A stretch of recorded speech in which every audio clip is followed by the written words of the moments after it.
How will you disrupt yourself? How will you disrupt yourself? How will you disrupt yourself?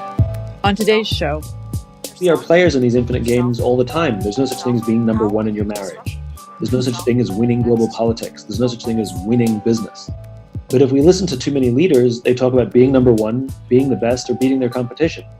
Based on what? Based on what metrics? Based on what agreed upon timeframes? It's a fool's errand.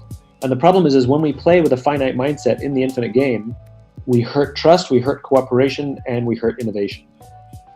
Welcome to the Disrupt Yourself podcast. I'm Whitney Johnson. I think, write, speak, and live all things disruption, providing you with tools to move up the S-curve of learning in your career and in your life. This podcast has continued to grow as you've kindly shared your favorite episodes and takeaways on social media and have taken the time to leave 5-star ratings and reviews on Apple Podcasts. So I want to take a moment and read our review of the week from Joey Turner. Here's what he says.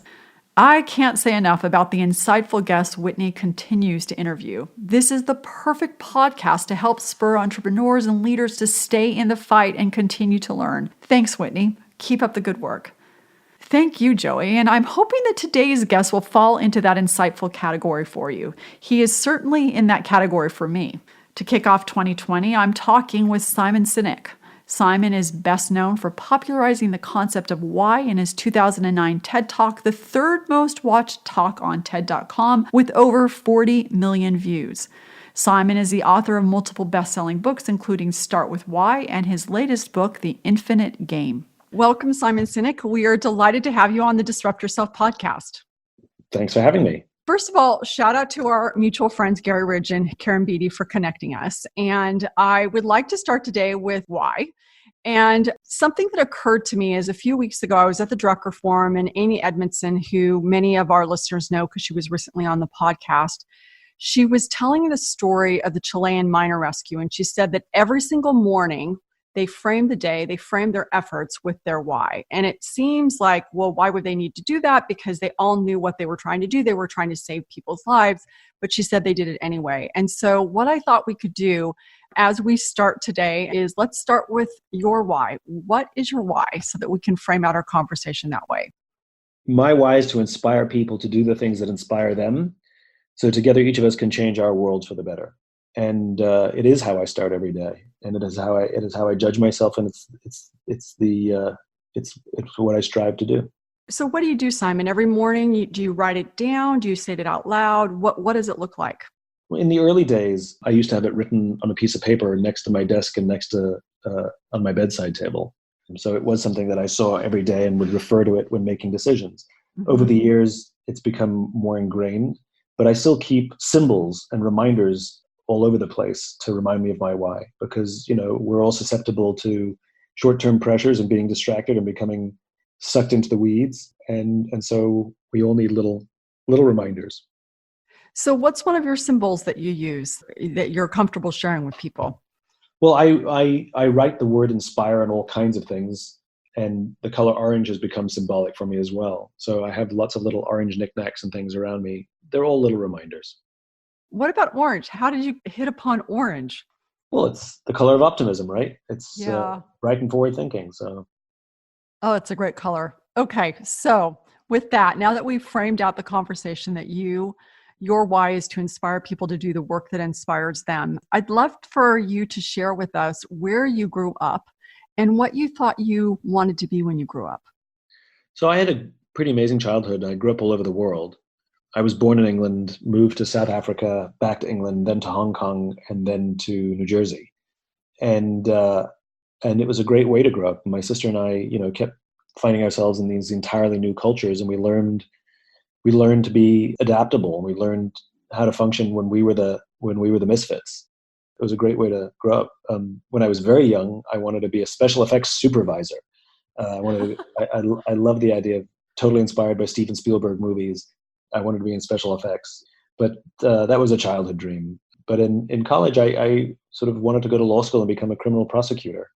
And I dropped out of law school because I realized it just wasn't for me. And then I went straight from law school into marketing. All right. So have you met Steven Spielberg? I have met him, yes.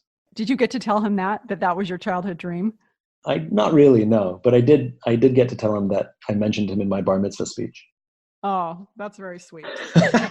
And what happened? What did he say? He, You he mentioned was, him. he was very charming and gracious. Oh, that's so great. I think that's lovely when we have this experience of someone that we've admired and we're able to tell them that we admire them, because I think that sometimes when people are really impacting people's lives, they don't actually know what they're doing. So I think that's lovely that you shared that with him. It's true. It's very true. So one thing that I was really struck by when I heard you speak at Wellbe in Madrid is that you said, and you talk about this in your book, Start With Why, at the very end, you kind of tucked it back there, but you had this moment where you were in the depths.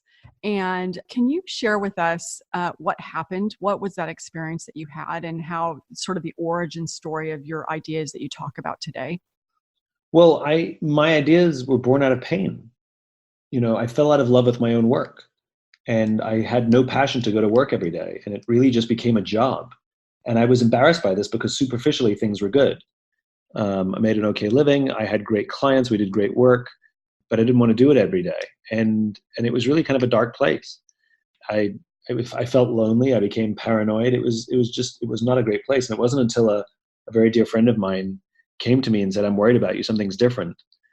Did I come clean and tell her how I really felt? And it was releasing all of that energy that really allowed me to redirect all that energy into finding a solution. And the solution I found was this thing called the why, which completely changed my life. Do you remember the first time you shared it with someone? Yeah, of course. It was the end of 2005 when I first started talking about it. But I started publicly talking about this concept of the golden circle, and the why and what it all meant in at the beginning of 2006. Where were you? I was in New York. Public? Small group? Oh, it was just with my friends. Okay. I shared it with my friends, and my friends would invite me to share it with their friends. And I would show up in people's living rooms and just stand in the living room and talk about this thing called the why and help people find their why for $100 on the side. It really was very organic, this whole journey.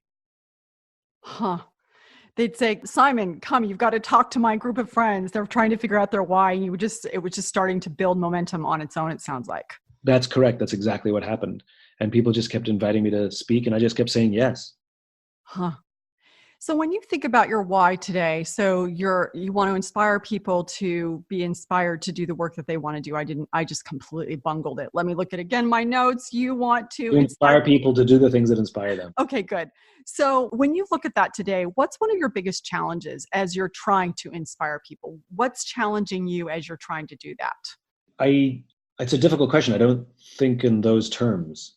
Oh, okay. I don't think about the obstacles. I think about the opportunities. So I'm not looking for the things that are challenges. I'm looking for the things that are possible. So, I mean, you're asking me the question. I'm literally sitting here going, I don't know. I mean, I don't know. I'm sure there's millions of them. But the opportunity is like, I see ways to get to people, and it's one of the reasons I'm so interested in work cultures and talking about changing the way we work. It's because that's where the people are.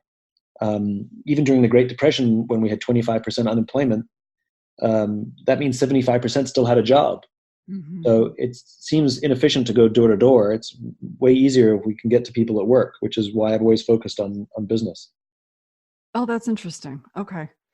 It's interesting when you just said that, you made that comment about you just see the possibilities. I remember a couple of years ago, and it sounds like we have Alan Mulally as someone you admire and I admire as well. And I was having a conversation with him and was like, "Okay, so Alan, what do you do when you feel like you're failing?" And he's like, I'm not even registering. Like, that does not even compute for me when you say the word failure. Because he's like, every single thing that doesn't work is just a data point for what we can do better. And when you just said that, you made me think of him. You're like, you don't see it that way. You don't see the obstacles. You just see the possibilities. Because if you look for obstacles, you'll keep finding them. Yep. And if you look for opportunities, you'll keep finding them. Yep. There's a great quote by Henry Ford. He said, "If you think you can or you think you can't, you're right." Yeah. Yeah. Okay, let's pivot a little bit. There's a story that you told in Leaders Eat Last, and it was a pivotal moment, you felt like, in our history where, and I'm going to quote a little bit from what you said here. You said we were becoming more comfortable with shorter lifespans. Disposability was a symptom of our excess. We wanted things we could throw out. And then there was one thing we started to view as disposable. I'd love for you to tell us what that one thing was, and then tell the story about Ronald Reagan, if you recall it, because I think it's a really powerful story. In 1981, there was an air traffic controller strike, and Ronald Reagan fired them all. And the reason it was a pivotal point is because never before in history had mass layoffs been done at that level. And unfortunately, leaders set the tone, and that one action sort of gave cultural permission for leaders in companies to do the same thing. Prior to that action, the use of mass layoffs to balance the books on a regular basis didn't exist in the United States. And it didn't happen overnight, but CEOs started to have the cultural approval, I guess, and started to build a momentum for such a practice where now it's normal. Either we or someone close to us has been laid off. Everybody has direct or 1 degree of separation with a layoff. It's completely normal in business today, but it didn't exist in America prior to 1981. It's so interesting. People have become disposable now in our businesses, where we use people's livelihoods for accounting purposes, which is really astonishing.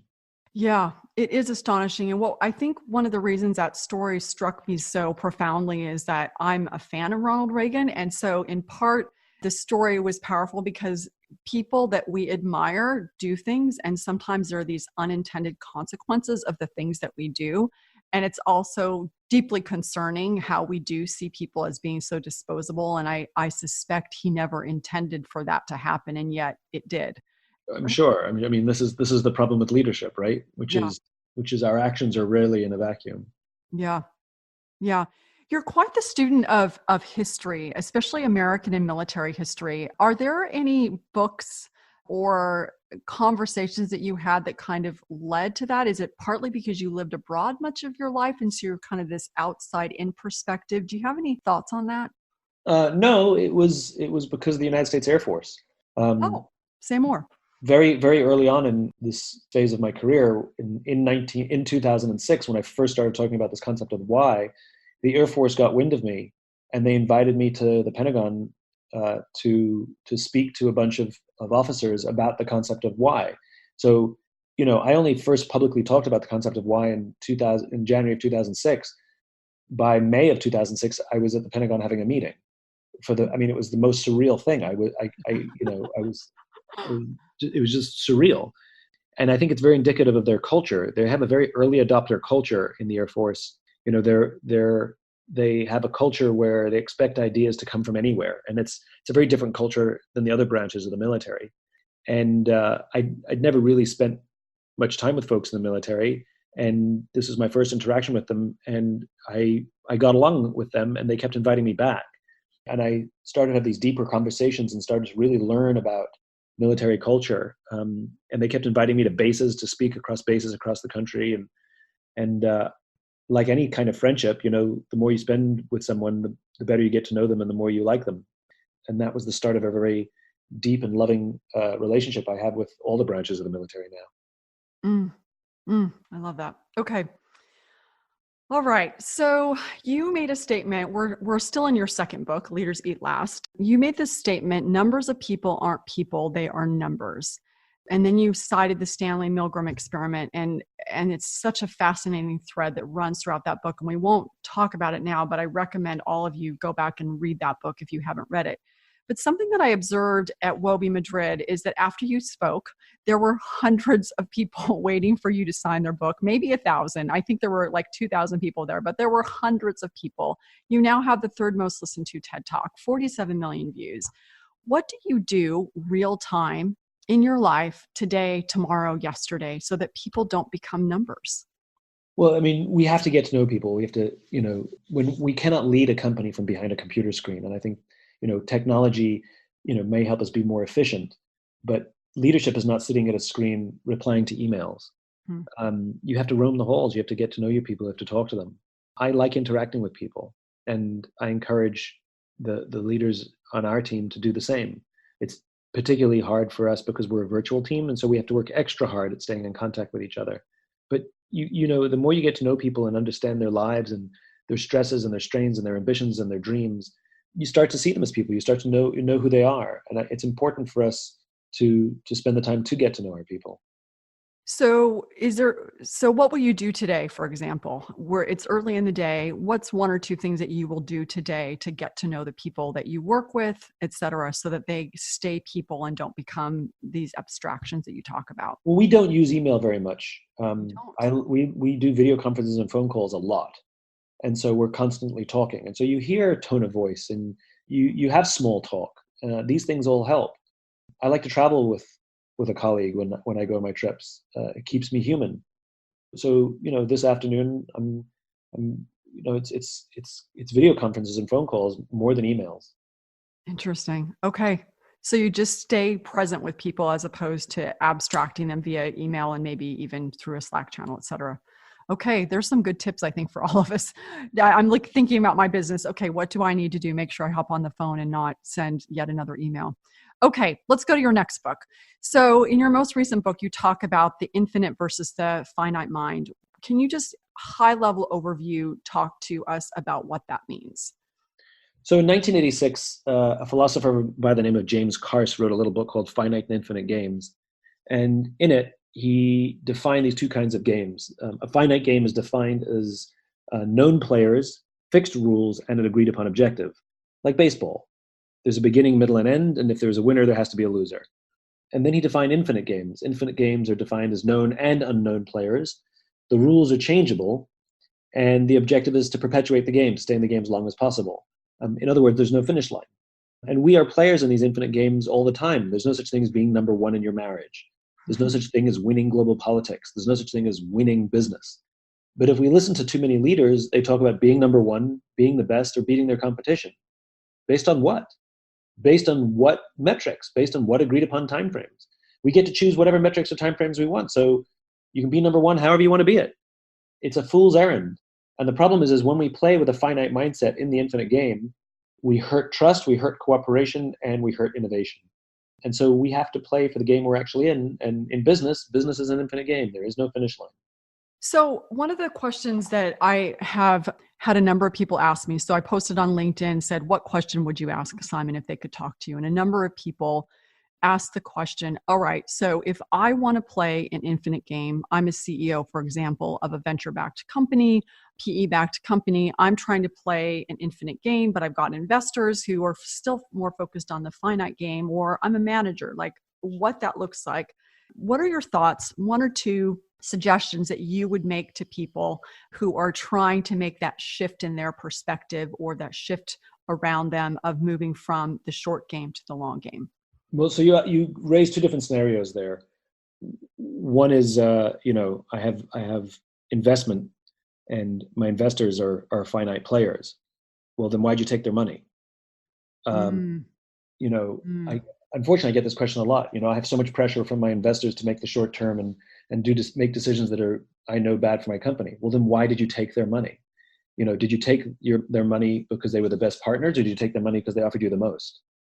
And so I think we have to be more cautious and more careful about where we take our investment from. We want investment from people who believe in our vision and have the patience to see our vision come to life, not people who have short-term horizons to meet their own objectives that have nothing to do with our companies, but will use our companies to meet their objectives. Do we interview VC and PE companies to find out what their objectives are and where they see our company playing a role in their objectives? And if they have 3 to 5 year horizons to meet their liquidity objectives, then guess who's going to feel the pressure for that? Us. So, it's like I made my bed. How do I sleep in it? Is the question that person is asking. Now, the other question you asked is, what if you work for a company where the leader has a finite mindset and you're the employee in the company? This is probably the most frequent question I get.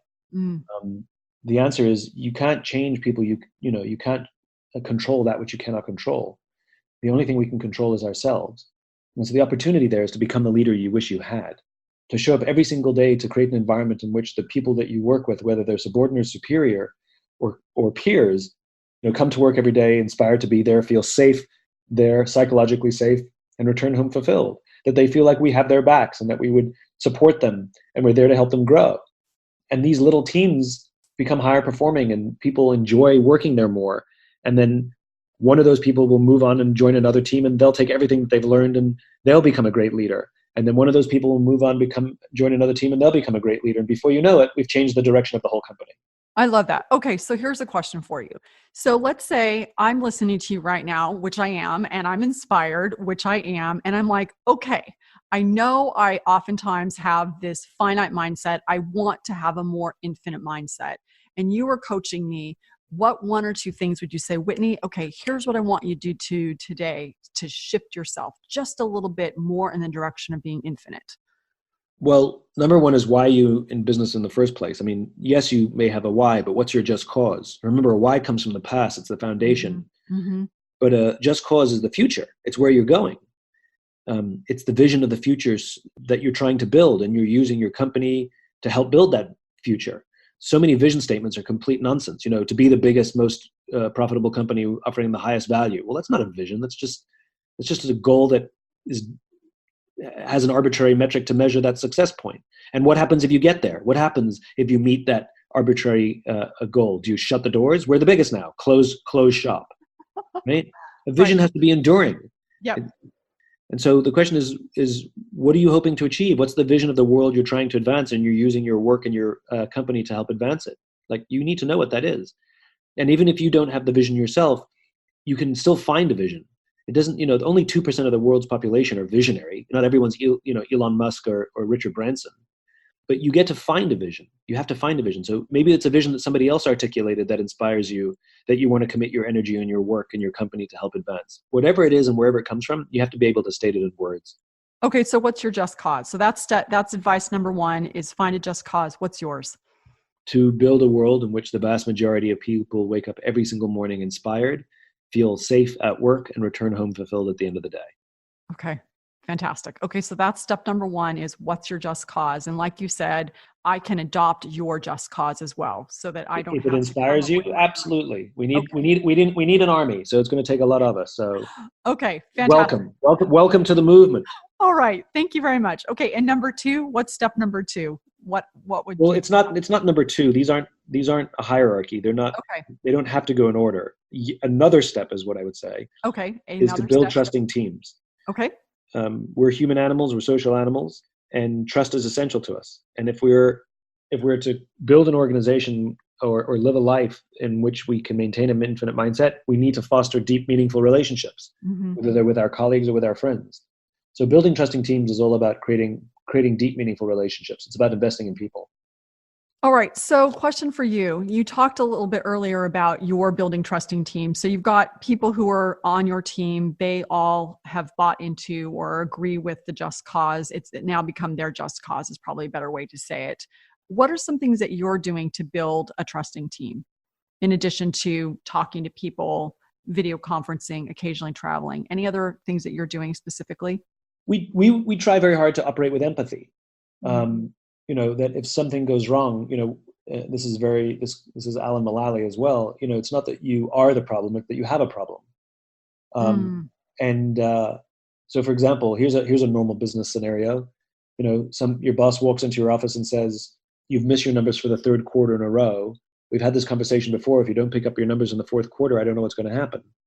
If that whole scenario repeats with empathy, your boss walks into your office and says, "You've missed your numbers for the third quarter in a row. We've had this conversation before. Are you okay? I'm worried about you." Yeah. So we try very hard to operate with empathy. We try and show up with curiosity, that what we think happened may or may not be what actually happened, but to find out what happened. We tend to err on the side of patience. We tend to, we try and remember that these are human beings. And that doesn't mean that people can get away without pulling their weight, but we understand that when there's a challenge, that sometimes there might be extenuating circumstances, and it's our responsibility to figure out what those are and try and support if we can. Okay, fantastic. Okay, so that's how you build trusting teams. Another thing that you talk about, another step, is the importance not of competitors, but of worthy rivals.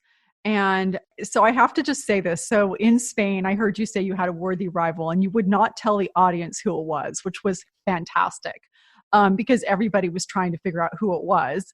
And I know now who it is because I read the book, and I'll give everybody a hint. It's someone who's been on this podcast, so you can figure that out. You also need to read his book. But just so that you know, I think it's interesting. Here's who I thought you were going to say.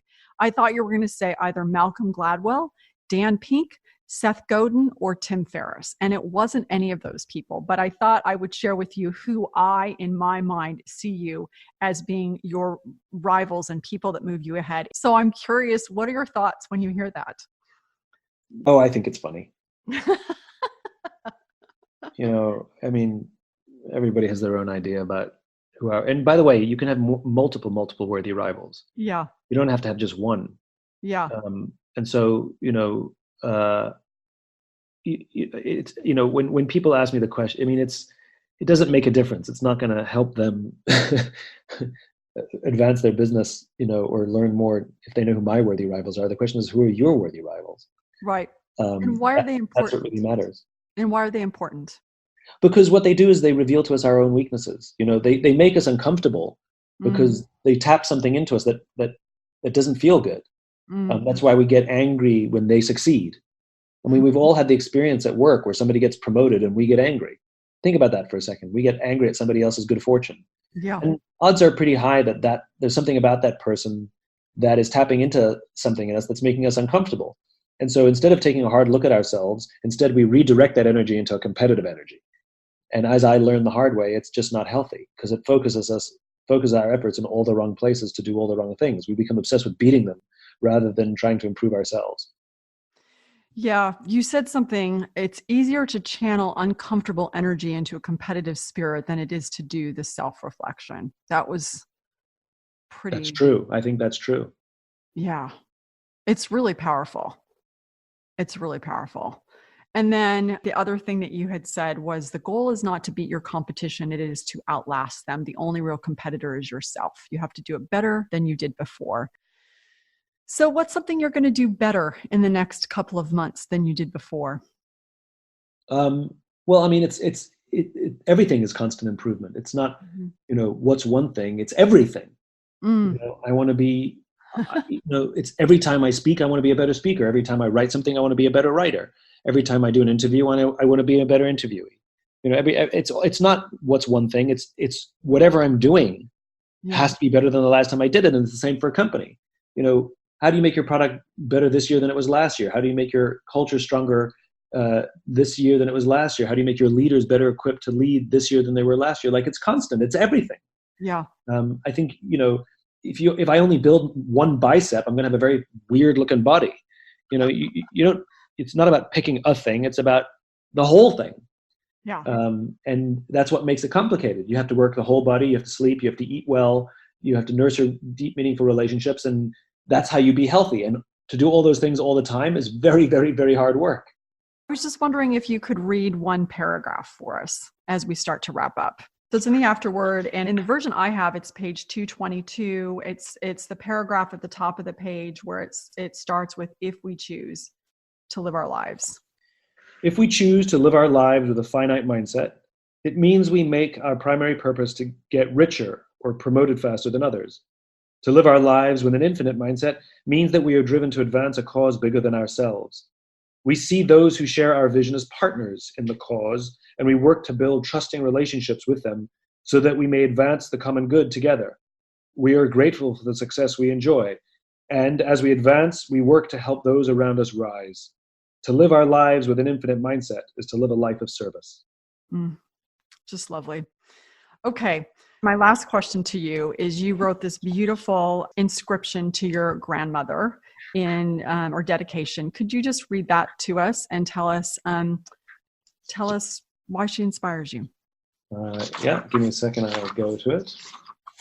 I wrote, "Dear Grandma, because you lived as if there was no finish line, may we all learn to live such an infinite life. Love, Simon." She did. I mean, she lived her life to the absolute fullest. She was a rare breed, a sense of adventure that made the rest of us exhausted. She always was up to do anything and try things and do things. And it was totally inspiring. And so the book wasn't finished when she died, but she knew that I had inscribed it to her. So I did tell her. And I thought I would make it a very personal thing by putting it in my handwriting. So what you see, that inscription, is actually my handwriting, because I wanted it to be from me to her. It's just lovely. Simon Sinek, you have changed the world. You've changed my world by inspiring us to start with why. Thank you for being with us. Oh, thank you, Whitney. Thank you so much for having me on the show, and thank you for giving me a forum to share my ideas. I really appreciate it. You're most welcome. I find it so refreshing when people walk their talk. Hearing Simon talk about leading his organization was inspiring. The importance of empathy and relationships with the people he works with, how little they use email. For an organization whose mission it is to inspire people to do the things that inspire them, so that together each of us changes our world for the better, they seem to be on the right path. That said, one of my biggest takeaways from this interview happened behind the scenes and revealed a blind spot of mine. On the morning of the interview, we had some connectivity issues. Because this interview was booked at the last minute because, well, scheduling, our producer, Macy Robinson, wasn't able to be on the call. I was nervous. I felt rushed. I'd prepared well for the interview, but because I was flustered, I didn't feel like it went well at all. Imagine my complete surprise when Macy messages me later, after listening to the interview, telling me she enjoyed the interview, sharing with me several highlights. What was the disconnect?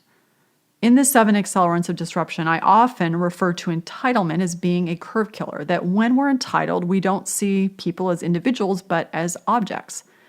This is something I am continually working on, even when people are unkind or things feel unfair. It's hard, but I'm seeing improvement. But here's where the insight came in. As Macy and I were trying to account for this disconnect, she pointed out that because I admire Simon, his work, his career, I'd unintentionally turned him into an object. I'd stopped seeing him as a person. Up until that moment, I thought that I could only turn someone into an object if I thought of them as less than, but thinking of someone as more than, it does the same thing. Every person we interact with is a person, even when we admire them. A slightly painful, but important lesson, and it's one I will continue to process in the coming weeks and months. Practical tip. At the start of this new year, this new decade, what is your just cause? Your why is your foundation, but what are you hoping to achieve? And as Simon says, whatever it is and wherever it comes from, you have to be able to state it with words. So sit down this week and find the words. Thank you again to Simon Sinek for being our guest. Thank you to sound engineer Melissa Ruddy, manager, editor Macy Robinson, content contributors Emily Davis and Nancy Wilson, and art director Brandon Jameson. I'm Whitney Johnson, and this is Disrupt Yourself.